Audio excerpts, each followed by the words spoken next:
we will recap. So we had started talking about the electric field, and the idea of it is that it is something that every charged object creates in the space around it. It changes what's going on in the world around it through that influence. So you can think of an electric field as the influence a charged object has on the space around it, or you can think of it as an aura. It's just an invisible thing that the only reason we know it's present is if I hold up another charge to this charged object, it'll do something. And we use that idea to define or measure the electric field. We measure the force on a particular little test charge. We just pull one out of our pocket. We keep our special test charge with us. We measure the force on it. But then the thing is, it really shouldn't depend on which test charge I brought with me that day. Shouldn't depend on which charge I'm using to measure this, because I'm trying to say something about the charged object I'm holding it up to. So I divide out by the size of the test charge I'm using so that it doesn't influence the measurement. That's the point of dividing out by it. And we see that that works when we look at, for instance, the electric field created by a point charge. If we hold our little test charge Q0 up to it, it feels a certain force. But the thing is, when we divide out by the size of that test charge, it goes away. It is not important to the electric field measurement. And that's the point. This should only depend on the charged object I'm actually interested in the electric field of. So that's my procedure, how I come up with an electric field value. Hold up a test charge, measure the force on it, divide by the size of that, and that is something that's created by whatever it is I'm measuring, not the test charge itself. The use of that is that once I've found the electric field a single time, I never have to measure it again. I never have to calculate it again to find the force on any other charge I want to put at that location. So I can predict what's going to happen to any other charge in the universe at that specific point in space from here on. That's a lot more powerful than talking about forces because they depend on both things involved in the interaction. Electric fields only depend on just the one, and so it's much easier to work with than forces, and you can always get back to forces by multiplying by the charge. So now the question is, what if I don't have just one point charge, one big glob of charge present? I walk into a room and I find myself surrounded by 4 different point charges. What is the influence they have on the space around them? What do they tend to do to other charges? And I have 2 ways of answering that. If I really ran into this situation in real life, I could pull out my little test charge at this location, my little Q0, and say, well, which way does it get pushed or pulled in this room? That must be the direction of the electric field. But we don't always have that luxury. Sometimes we have to be able to predict which way it will be pushed or pulled without ever having access to the room.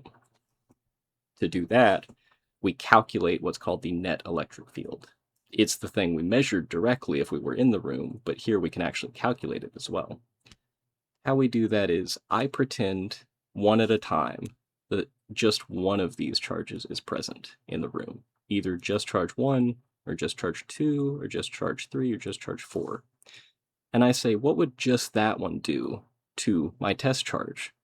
And I do that for all 4 of them, and then I have 4 electric field directions. I add them up as vectors, and that's going to be the net electric field direction. That's our process up here. So, for instance, what would just charge 1 do to a little test charge at point O? Repel? Yeah, it would push it away. So that's sort of the general influence charge 1 has on the space around it. It tends to push stuff away, at least if it's positively charged. If we put a little negative charge right here, it would be pulled towards it, but that's okay. We know negative charges just go opposite the direction of the electric field. So this is the electric field created by just charge 1. What about charge 2, if it were the only thing in this room besides me standing over here with my test charge? What would it do to the test charge? It's a negative charge. What do negative charges? Okay. Yeah, it's going to pull my little positive test charge towards it. And so that's sort of the general influence charge 2 has on the space around it. It pulls stuff towards it, at least if that stuff is positively charged. What would charge 3 do to my test charge? Pull it. Yeah, it would pull it towards it. So that's the general influence charge 3 has on the space around it, is it pulls stuff towards it if it's positively charged. And then what would charge 4 do? Repel. Yeah, it would push it away. But again, I'm answering questions using my test charge. It's something to help me think about this. But what I'm really saying, I'm making a statement about the room or the space itself. At this location in space, anything I place there will feel these pulls or pushes. If it's a negatively charged thing, it just feels them in the opposite direction. So I'm really making a statement about that point, not the test charge. I'm just using it as a measuring device. Okay? But now that I've done that, I add those up as vectors, and that will give the net electric field. Reason I know that works is strictly just because a lot of people experimented many times and found that vector addition works to combine these things. There's no other justification than experiment says it's okay to do that. So that's what I've done here is I imagine there's a little positive test charge at that point I'm interested in. The electric field due to each individual charge, 1, 2, 3, or 4, is in the direction each of them would push or pull my little test charge. So I'm using I as an index to say it could be any number between 1 and 4. Once I've done that, which is what I've just done in this picture down here, I just did step 1, I move on to step 2, which is find the x and y components of each of those fields because we got to do vector addition. So now I'm not adding forces, I'm adding electric fields. I'm adding the influence each charge has on the space around it. And to give something a little bit less abstract than charge, I'm going to go back to gravity for a second. This is the same as answering the question of, I plop you somewhere in our solar system. I plop you right here. Well, you're going to feel some pulls, some gravitational pulls from the sun, from the earth, from Jupiter, from some passing asteroids. How do you figure out which direction you will actually be pulled if I place you at that point? Well, you imagine what each of them would do individually. Which way would the sun pull you? Which way would the earth pull you? And so on. And you add those pulls, those vectors, to get the direction you would actually be pulled. The difference between a field and a force is once I do it using fields, I can answer that question for any object I plot there. It doesn't have to be specifically you. Forces care about both things in the interaction. They care about you and the other planets. Fields are saying something about the planets themselves. And so I can answer the question of what happens to whatever I want if I place it at that location in the solar system once I've found the gravitational fields. That's what I'm doing here is I'm measuring the influence of each of these charges, what each planet would do on its own. And I'm using that as a way to figure out the net effect at that point in space, what tends to happen to stuff if I put it right there. So tell me about the components of electric field 1. Positive x direction. Yep, it points to the right. What about the y component? 0. 0. So all of this vector points along the x, none of it along the y. The entirety of vector E1 points in that direction, so I don't need sine or cosine. That's only something I need if I'm saying some points towards the x direction, some points towards the y direction. But that's my thing I'm doing in step 2 is saying, okay, positive or negative for both x and y, where rightward or upward components are positive and leftward or downward components are negative. So this is for to the right. This is for to the left. This is for up. And this is for down. And then I'm saying how much of electric field EI points in the x direction or the y direction. So it's EI times either sine or cosine if necessary. We just saw a case where I didn't have to do that. I saw all of it points in the x. But my typical approach is it sine or cosine of an angle times that electric field strength? And then the opposite for the y component. How do I know whether I should use cosine or sine? Opposite over adjacent and that kind of stuff, depending on where the angle is. Yeah, so my general rule of thumb is if I'm looking at a component that is opposite theta. So if Ex is adjacent to theta, I will use cosine.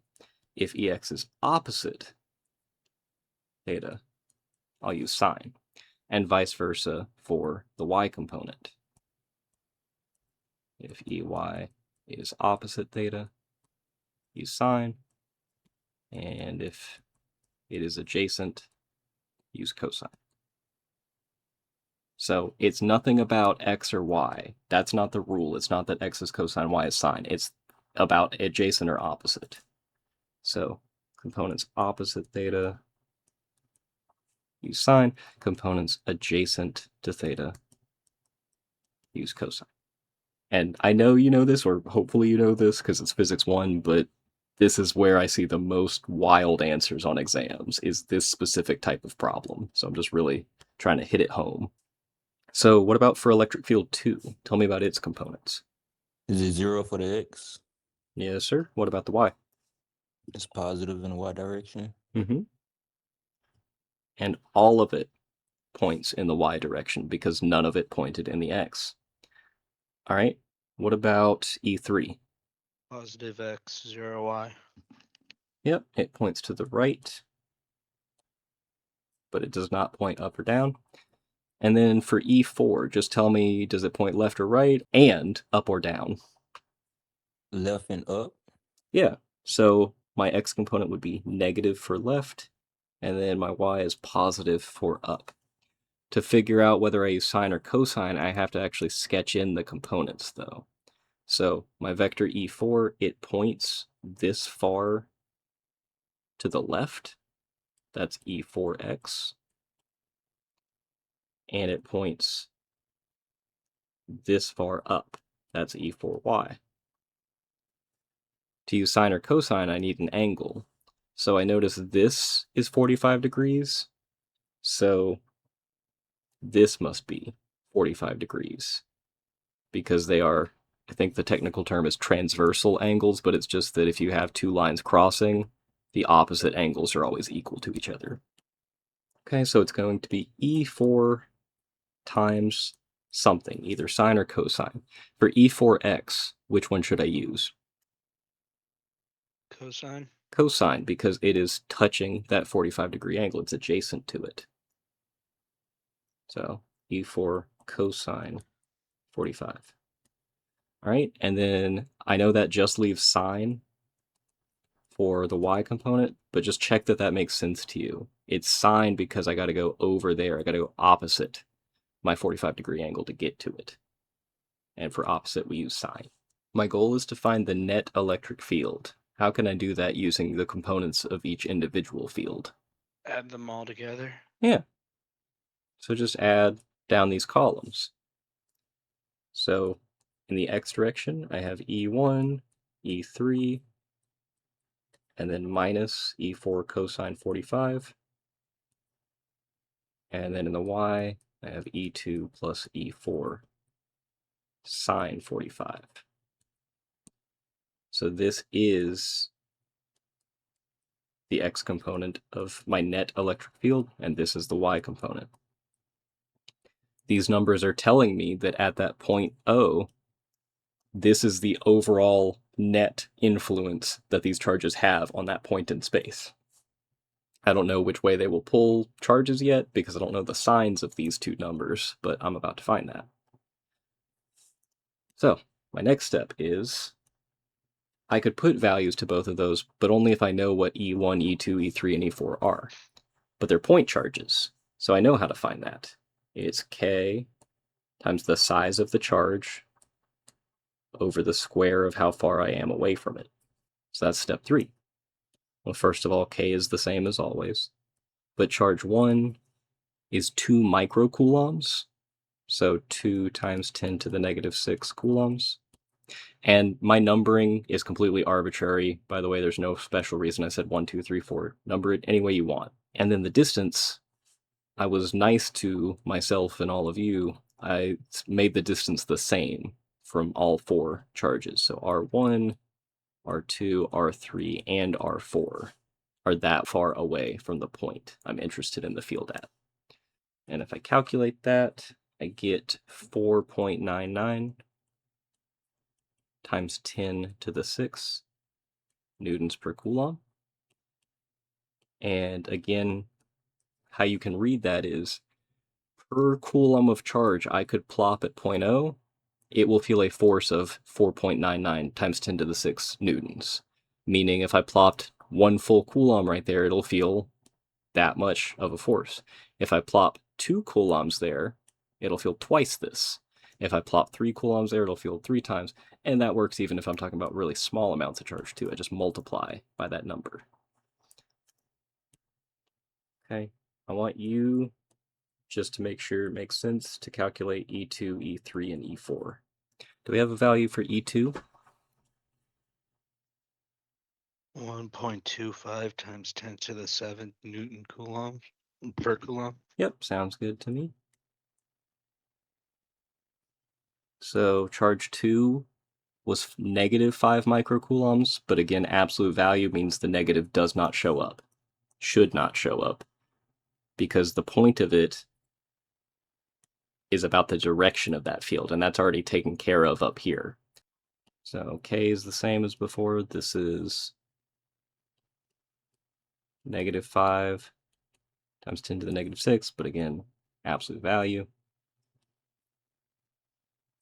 0.06, and it is 1.25 times 10 to the 7 newtons per coulomb.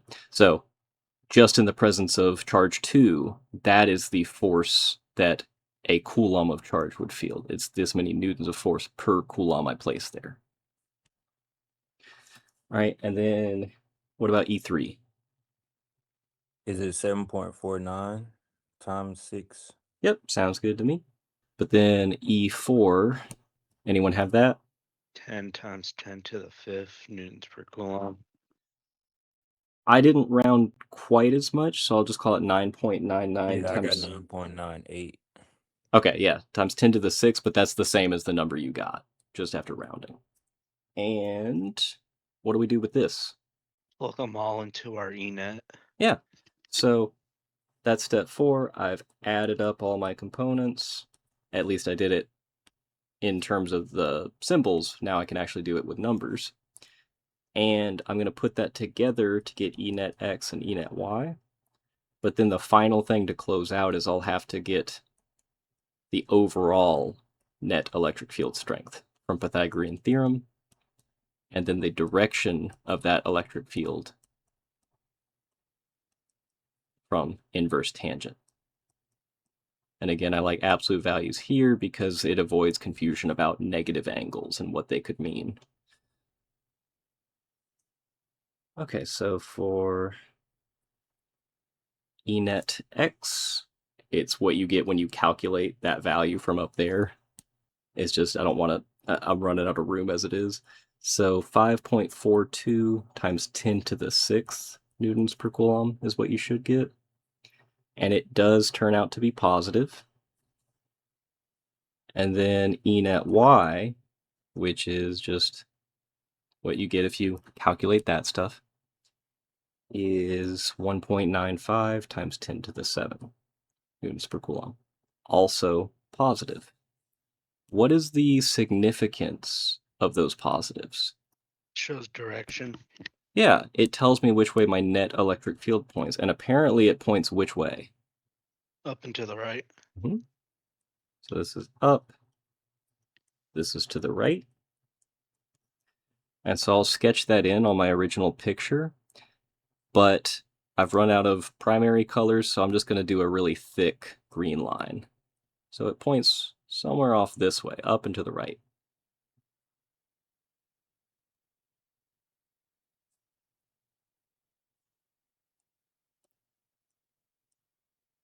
And what that means is I've now figured out if I enter this room and I pull a little positive charge out of my pocket right at this point, it's going to zip off up and to the right.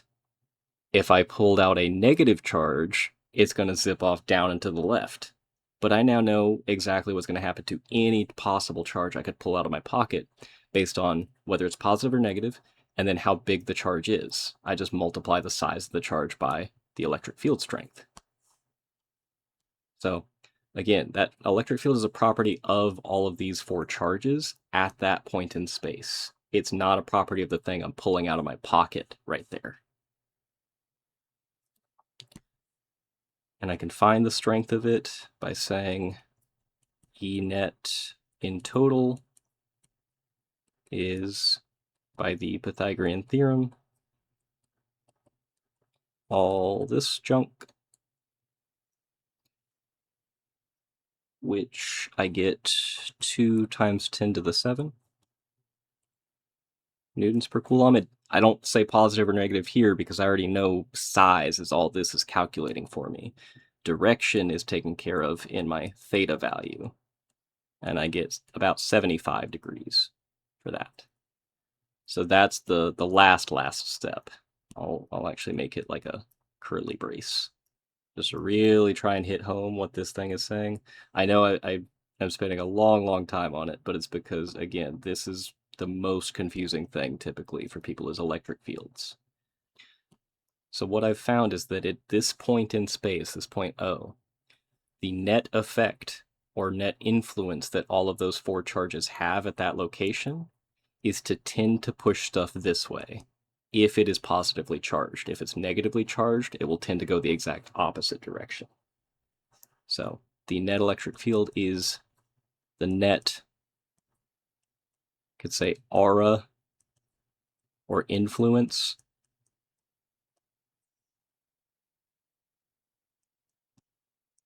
of all four charges at point O. Similar to if I were surrounded by four celestial objects, the sun, the earth, the moon, whatever, I can figure out the net gravitational influence they have at each point in space, even if no one's actually sitting at that point. I could use that as a way of measuring the effect, but the effect is present, and it's going to be there no matter what thing I put at that location to measure it, to see the effect happen. A charge placed at O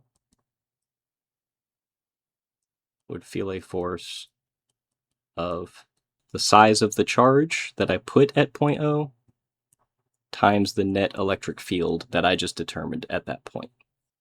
And then we found that this was 75 degrees. Just this process we just did should feel a whole lot like what we did at the end of chapter 1. But there is one major difference between the two. See, it looks a lot like this problem we did back at the end of chapter 1. Finding some vector stuff, adding the vectors, doing Pythagorean theorem. So what's different between this problem and the one we just did? That one's just determining the net force on the charge, and the other one is determining the electric field Yeah, on a point charge. almost. I was with you up until the last thing you said, the on a point charge bit. So the major difference is here, I was saying, what's happening to that little charge Q1? And I'm only concerned about it. I'm only concerned about the 4 microcoulomb charge. And you may even remember at the end of doing this problem, I was like, all right, do it again for 8 microcoulombs. I didn't actually make you do it, but I said, how would you feel if I asked you to do that? Probably not great, because you'd be like, I have to do all of this again? Until we realize that things don't change very much if I swap Q1 out for a totally different valued charge. It's just going to be the size of the charge I use times something else. So I could really only do this problem once and be done forever if I just find that something else stuff. And then if I want to put a charge Q1 there, great. The force on it is just the size of that charge times that other stuff, the net electric field at that point. So this problem let me solve the force for one single particular charge, that 4 microcoulomb charge right there. What I just did now is going to allow me to find the force on any charge I want in the universe, as long as it's at this point right here. I just take that net electric field value I found and multiply by the charge I brought with me. So it's sort of dividing up the work to where I only have to do the hard part of this, the vector addition, once. And then to find forces, I multiply that number I get by the size of the charge I brought. It's a easier way to think about and calculate these effects. All right. Again, I stress, please ask questions if there are some, because this is the hardest part to get your head around. And if you don't understand electric fields, things get worse from here, unfortunately. So now what we're going to do is, it took all of that work to find the electric field at a single point in space. And we said it's something that extends outward from a charged object to every point in space. It exists everywhere around it. It's this invisible ocean or blanket or something that surrounds a charge and influences other charged objects around it. So what we can do is either do that kind of calculation we just did millions of times, or we could let someone else have done that in the past. And someone has done that for us, thankfully. So what I'm saying is, for instance, right here, I'm looking at a big glob of charge in the middle of the room. I pull out my little test charge out of my pocket right there. I know what's going to happen to it. Which way will it go? Up and to the right. Yeah, it's going to go off away from the big charge. And in fact, again, the test charge was just a means of figuring that out. I know now that any charge I pull out of my pocket will go that way, as long as it's positive. If it's a negative charge, it'll just go the other way. So this is the electric field direction. This is the influence the big charge just has on this point in space. I just happened to measure it with my test charge. All right, and I might even know what will happen here. I'm just a little bit further away, is all that's changed. What happens to the electric field strength? As it decreases. Yeah, it is a weaker field. And in fact, even a little bit further than that, it'll be even weaker. And if I'm closer to the charge, it'll be stronger. But what I'm noticing is, as long as I'm along this line, the electric field is going to point that way. It will just have different strengths at different distances. So I might just start being lazy and say, well, then I'm not going to draw every single electric field vector. I'm going to just draw this field line. So it's a way of connecting the dots. These are field vectors. But if I connect the dots, I get my field line. And I could keep doing this at lots of other points. If I go over here, I know that a little positive charge is going to be pushed this way. Or if I go over here, I know that a little positive charge is going to be pushed this way. And I don't need to keep thinking about individual points. I can think about the lines. Because any charge, if I put it somewhere on this line, will go to the left if it's positive. Any over here will go to the right. Any here will go up. And so on and so forth. And the reason this is useful to do is that, for one, it's kind of a shortcut rather than thinking constantly about the field at specific points. But for two, it's letting me see the shape of the electric field around this charge. It points away from it at every point in space. It points radially outward. It's like, what could I say? It's like it's like just a spiky ball where all these spikes are just poking out from it in all directions like that. What do you think's different for a negative charge? It pulls. Yeah. If I put any little positive charge right here, it's going to be pulled towards it. And so in general, charges tend to be pulled towards that big negative charge. That's its influence on the space around it. It tends to pull stuff in. If it's negatively charged stuff, it'll push it away. But, you know, we just have to remember that. So I could think about the electric field vector there, or I could be a little bit lazier and say anywhere along this line, stuff's going to be pulled that way. Anywhere along this line, stuff will be pulled this way, and so on and so forth. And there's nothing special about the number of lines I'm choosing to draw. I'm going with 8 here. The only thing I do have to make sure of is if a positive Q gets 8, a negative Q, the same amount of charge, just negative, better also get 8 for consistency. And again, you can kind of start to see the shape or the influence that negative charges have on the space around them. They pull stuff in. That's just what they do, at least for positive charges. And so again, this is the statement about the influence of the charge itself on everything around it. We just test it or measure it with a little test charge. That's just a way to see this influence. All right, the other thing you might notice, you could actually imagine these lines as more like water flowing in these directions. And in that sense, positive charges, they spray out field lines in every direction. They are field line fountains. And really, this is not just like a silly analogy. This is actually a good way to think about charges and the electric fields around them. Meanwhile, negative charges, how would you describe them? Field line drains. Yeah, drains or sinks. They're something that suck field lines in. Or field line drains or sinks. And so if you put a positive charge beside a negative charge, what do you think would happen? What would the field lines look like? Positive going towards the negative. Yeah, it's like a fountain is spraying out water on the left and a sink that water is draining into on the right. Oh, that is what it looks like. That's two charges, one positive, one negative, beside each other. Okay, I'll show you how we actually draw that picture in a second, but that's kind of the idea, is one's spraying lines, one's catching them.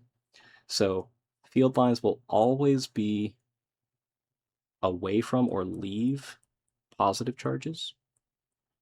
I'll use either phrasing at different times. And they'll always enter or be toward negative charges. The other thing I now want to show you is that this is not just a mathematical construct to think about charges. Fields are a real thing, and I can show you these shapes that we're seeing on the picture here. So I'm going to show you a not real thing first. I'm going to show you an animation just to make sure the idea is clear, but then I will show you a real electric field in real life. So idea again is I could start by just placing one little positive charge somewhere nearby that big yellow charge in the middle and see what happens to it. I see it's being pushed outward. Make it a little bit faster. And I can keep doing that at different points in space and see what it does. So that one goes out away. That one also goes away, away, away, and so on. And I could keep doing this. But that is just really a slow process. What if I start thinking about lots of little test charges and which way they would all go? So that's the idea of starting to look at lots of different field vectors. They all tend to go outward. They all tend to be pushed away. And we could sketch that as which way are they pushed, which is the field vectors. They receive the strongest push if they're very close to the charge, where the vectors are white. It's a weaker push further away, where they are starting to be sort of grayed out or transparent. But that's still a lot to look at. That's a lot of arrows. So why don't I connect the dots, and that'll let me see the shape of the field a little bit better. And that's the field lines. So now I really have a good sense of what charges would do if I place them around this big positive charge. And for negative charges, it's the exact same thing. It's just that if I come back to this view, negative charges pull stuff in if that stuff is positively charged. And so the field vectors will look opposite. They're all going to be towards it. But the field lines, especially since he doesn't have the arrows drawn in here, it's kind of hard to tell the difference. I didn't make this, but I really love this little applet. It's on Canvas as well, or will be if you want to play with it. Okay, so now I'm going to show you a real electric field in a couple different ways. So luckily, we had snow days a couple years back, so I have some recordings of some of these things. But this is going to be, again, coming back to a single test charge. This piece of tissue paper acts as my test charge.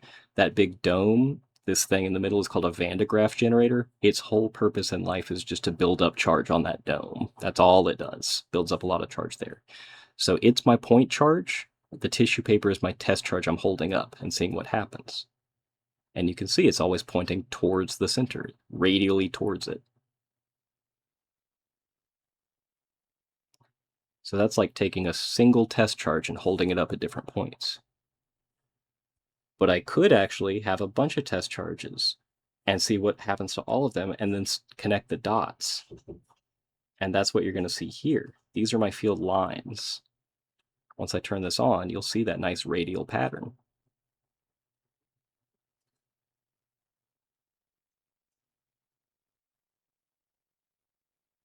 And the other way I can show you is I've got some oil I'm going to pour into this little bowl, and I've got these semolina seeds, little grass seeds. The coat hanger piece is my point charge. It's the thing that's going to be pushing or pulling the semolina seeds around it, and they will act as my little test charges. And you'll see that they follow the field lines that I'm talking about. Not perfectly, because there's some other physics going on with viscosity and some other things, but you'll see this radial pattern.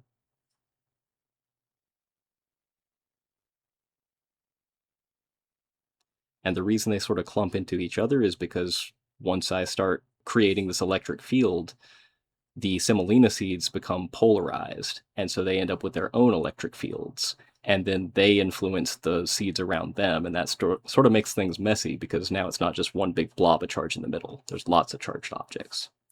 But hopefully you can see that idea. And I can start doing this for more complicated arrangements of charge. I come over here and I say, well, now I've got two like charges side by side. And you can see this pattern and kind of say, that makes sense, but where does it come from? Well, for instance, let me show you how I would find it at, say, this point. Which way do you think the electric field is at that point? It's not drawn yet, but which way do you think it is? Up. Yeah. So now the question is, how do I get that? Well, I've got two charges, 1 and 2.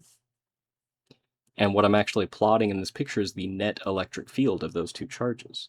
How I find that is, well, how far away is that point from charge 1? And how far away is it from charge 2? And if I put a little positive test charge here, pull it out of my pocket, which way will it be pushed by each? So which way would charge 1 push my little test charge? Up and to the right. Yeah, it'll push it off this way. So that's E1. All right, what about charge 2? Is it to the left? Yeah, up and to the left. Still away from it because charge 2 is also positive. It pushes stuff away from it. And these are two vectors. I can do vector addition. Look at the components of each vector. E1 points to the right and up. E2 points to the left and up.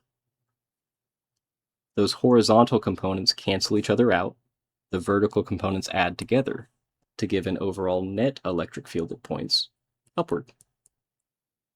And if I just keep doing that at every single point in space around these two charges and then connect the dots, draw my field lines, I'll get this picture. Yes, it will be horrible to do. It'll be very painstaking, but that's how you could draw these pictures. We have a theory that works for this. Same goes for what's called a dipole, a positive and negative charge. If I want to find the electric field at any point, I do the same thing. I say, okay, right here. Well, that's this far away from this charge, and this far away from this one. So here is charge 1, here's charge 2. What would charge 1 do at that point in space? Up and to the right. Yeah, it'll be pushed away from the positive charge. So the electric field, the general influence of charge 1 at that point in space is to push stuff away from it. If it's positive, if it's negative, it'll pull it towards. All right, and then what about charge 2? Down and to the right. Yeah, it tends to pull stuff towards it. And again, I can do vector addition. E2 points down and to the right. E1 points up and to the right. But now the vertical components cancel each other out, and the horizontal components add to give a net electric field that points to the right. And if I compute that at lots of different points and connect the dots, I will get this bridge that sort of forms between the positive and negative charge. So it'd look something like this. I'd find the electric field there and here, and connecting the dots would be like the arc that touches all of those vectors. But that's the idea. So again, I need to show you that these are real. Here is two like charges. This is the one that should sort of look like it forms a gap in the middle. So this sort of no man's land, this area in the middle where things don't tend to congregate much because they get pushed away by both positive charges. So look for that in this video. Right? And you should be able to see in the middle that sort of gap that forms, and then the arcs in the field lines, especially this sort of feature, especially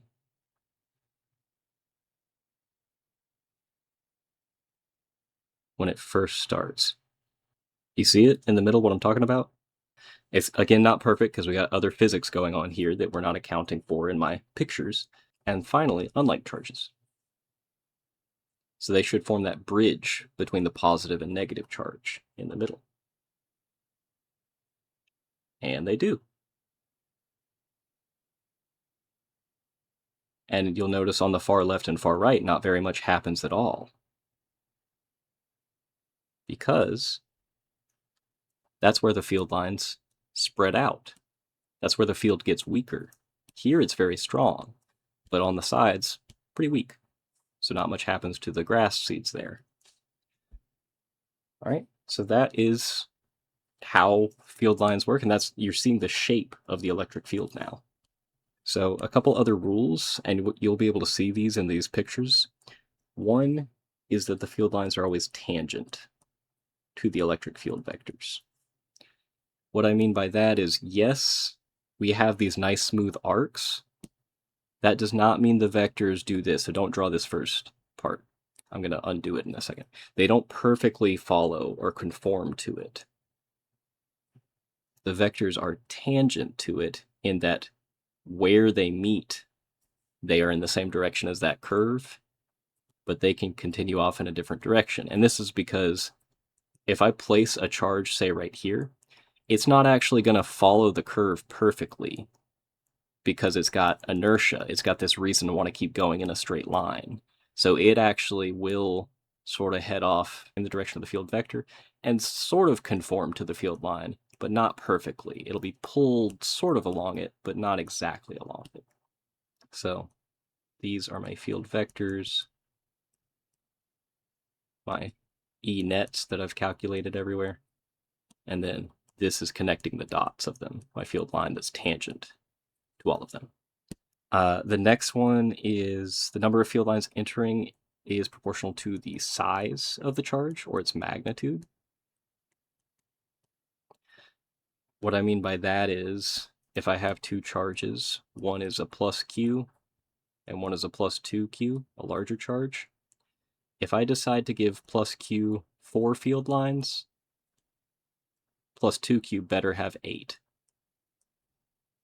Because they are representing something about the strength of that electric field.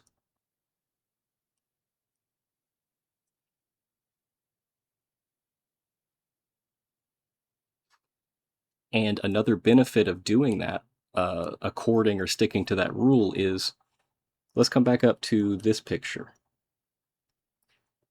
Where on that picture is the electric field strongest? Where would you... Closer it is to Is the it charge. upward? Yeah, so it's where you would expect there to be the greatest influence on other charges if I plop them into this picture. And that is going to be very close to either of my charges, right? The closer I get to the charge, the stronger I'm expecting the field to get. But what you'll notice for the field lines is that they get denser there.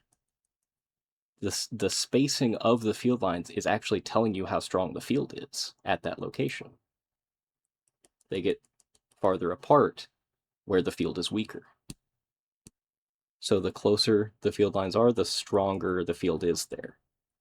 So where I have dense lines, that's a weak field.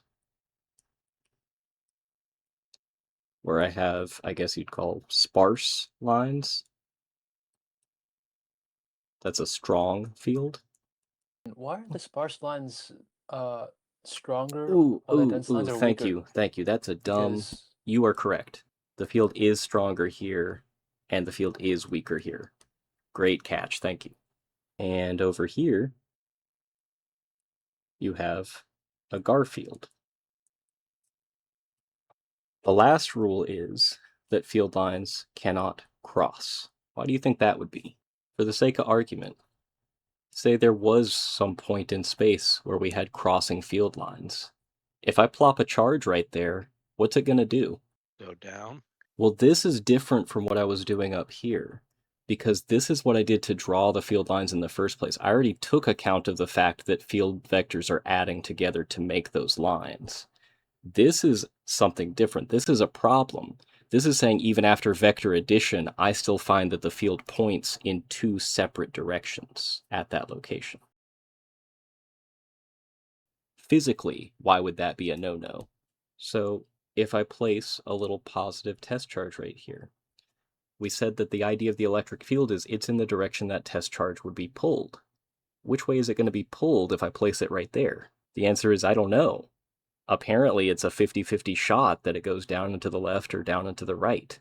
It's not deterministic. There's no clear net electric field at that location in space. We don't expect that to happen for nature to decide, depending on how it feels, which way the net electric field should point at a certain location in space.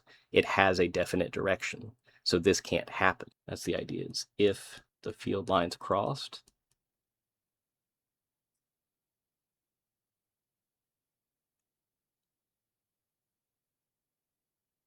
the field would point in two directions at once. And so if I put a little test charge there, I'd have no idea which way it's going to go. Any questions? So in the chat, I'm just now seeing this. Is the test charge always positively charged? Yes, by convention, we always make sure we use a positive charge, because if we used a negative charge to test stuff, we would get the opposite answer for someone testing with a positive charge. So we got to pick one of them as a convention for the electric field, and then we stick with it. I will see y'all on Tuesday. Fingers crossed in person. Apparently it's supposed to stay pretty cold over the weekend. So we'll see on that, but, you know, assuming we're back in person, I'll see you then, and we do still have that Chapter 21 quiz if so. Have a good weekend, everyone.